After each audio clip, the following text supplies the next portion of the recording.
ओम विष्णवे नमः। जय श्री हरि विष्णु। भगवान विष्णु और माता लक्ष्मी की कृपा सदा सर्वदा आप पर बनी रहे। आप सभी को हनुमान जयंती की और चैत्र पूर्णिमा की हार्दिक शुभकामनाएं। आज के इस वीडियो में हम पाठ करेंगे चैत्र पूर्णिमा की व्रत कथा का। तो चलिए शुरू करते हैं। पौराणिक कथा के अनुसार एक नगर में सेठ सेठानी रहते थे। सेठानी रोजाना भगवान श्री हरि विष्णु की पूजा पूरे भक्ति भाव से किया करती थी, लेकिन सेठानी का पूजा करना उसके पति को बिल्कुल पसंद नहीं था। इस कारण एक दिन सेठ ने उसे घर से निकाल दिया। अब सेठानी घर से निकलकर जंगल की ओर चल दी। रास्ते में सेठानी ने देखा कि जंगल में 4 आदमी मिट्टी खोद रहे हैं। तो सेठानी उनके पास गई और उनसे बोली कि आप लोग मुझे काम पर रख लो। सेठानी के कहने पर उन 4 लोगों ने सेठानी को नौकरी पर रख लिया, लेकिन सेठानी बहुत ही कोमल थी। इस वजह से मिट्टी खोदने से उसके हाथों में छाले पड़ गए। यह देख उन 4 आदमियों ने सेठानी से काम छोड़ने की बात कही, लेकिन सेठानी ने उनसे कहा कि मुझे काम की बहुत ज़रूरत है। तो उन्होंने कहा कि इसकी जगह तुम हमारे घर का काम कर दिया करो। सेठानी ने उनकी बात मान ली। तो वे 4 लोग सेठानी को अपने घर ले गए। वहाँ वे 4 आदमी रोजाना 4 मुट्ठी चावल लाते और उसे बांट कर खा लेते। यह देख सेठानी को बहुत बुरा लगता था। इसे देख सेठानी ने उन 4 आदमियों को 4 मुट्ठी की जगह 8 मुट्ठी चावल लाने को कहा। सेठानी की बातें मानकर 4 आदमी उस दिन 8 मुट्ठी चावल लाए। इन चावलों का सेठानी ने भोजन बनाया। भोजन बनाने के बाद सबसे पहले सेठानी ने भगवान विष्णु को भोग लगाया, फिर सभी को खाना परोस दिया। जब उन 4 आदमियों ने भोजन खाया तो उन्हें बहुत स्वादिष्ट लगा और वे सेठानी से खाने की तारीफ करते हुए इसका राज पूछने लगे। तो सेठानी ने कहा कि कोई राज नहीं है, ये भोजन भगवान विष्णु का झूठा है, इसी वजह से ये आप लोगों को इतना स्वादिष्ट लग रहा है। उधर सेठानी के घर से जाने के बाद सेठ भूखा रहने लगा।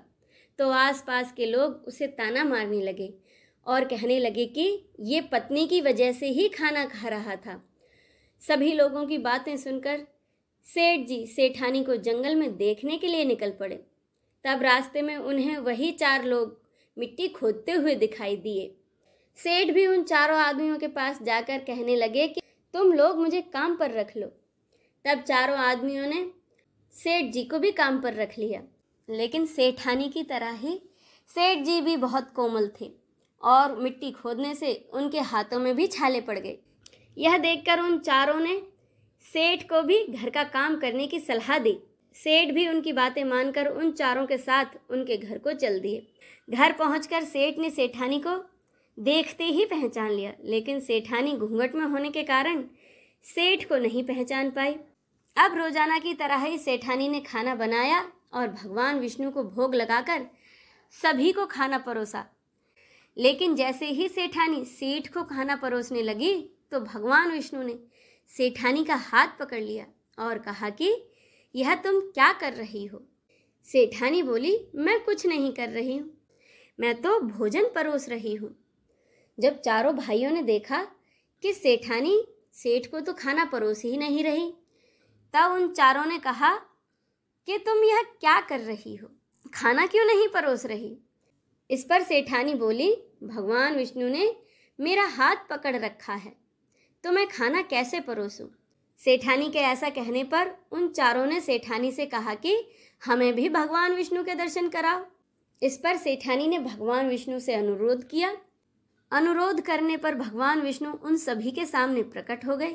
यह देख सेठ ने सेठानी से माफ़ी मांगी और उसे घर चलने को कहा। तब उन 4 लोगों ने, जिन्होंने कि सेठानी को अपनी बहन बना रखा था, बहुत सारा धन देकर विदा किया।